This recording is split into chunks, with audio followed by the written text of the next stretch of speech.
میرے کریم آقا حضور نبی کریم علیہ السلام نے فرمایا جب چند بندے اللہ دے نام دے نعرے لاندے نا تے رب دے فرشتے پیغام لے کے آندے نے، خوشخبری دا انعام لے کے آندے نے۔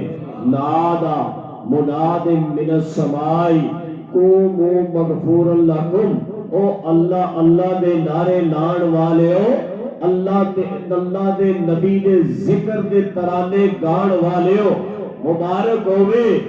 نادا مناد من السماء، فرشتے اعلان کرتے نے مبارک ہوئے، قوموا مغفور لکم، محفل بعد چ مکے گی، اللہ گناہ پہلے معاف فرما دے گا۔ اے حضور نبی کریم علیہ السلام دی زبان ہے تے رب دا فرمان ہے، یہ اللہ دا انعام ہے۔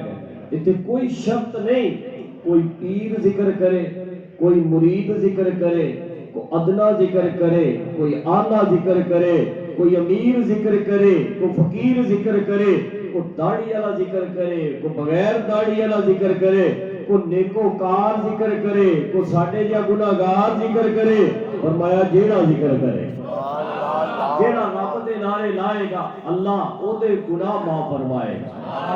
اللہ اکبر کبیرہ۔ اور اگلی بات اس کو بڑی پیاری، یبدل اللہ سیئاتکم حسنات، میرے کریم آقا فرمایا رب اپنے ذکر کا صدقہ آن والیاں دے گناہ معاف فرمائے گا۔ اگلی بات، یبدل اللہ سیئاتکم، جتنا گناہگار آئے گا اللہ اتنا وڈا انہوں نیکوکار بنائے گا۔ یعنی نہ صرف گناہ معاف ہون گے، اللہ او دے گناہ والوں نیکیاں چ تبدیل فرما دے۔ نام خدا دا صدقہ، ذکر مصطفیٰ دا صدقہ۔ اتھے حدیث پاک جڑے الفاظ نا اللہ دے ذکر دے بارے میں گناہگار جڑے الفاظ ادا کر رہے ہیں وہ ذکر خدا بھی کہہ رہے ہیں تو ذکر مصطفیٰ بھی، کیونکہ میرا عقیدہ ہے نبی کا ذکر ہی خدا کا ذکر ہے۔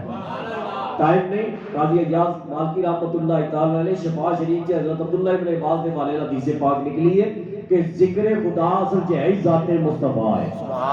نبی کا ذکر ہی خدا کا ذکر ہے، نبی کی بات ہی خدا کی بات ہے۔ ید اللہ کہہ دیا تو ثابت ہو گیا، نبی کا ہاتھ ہی خدا کا ہاتھ ہے۔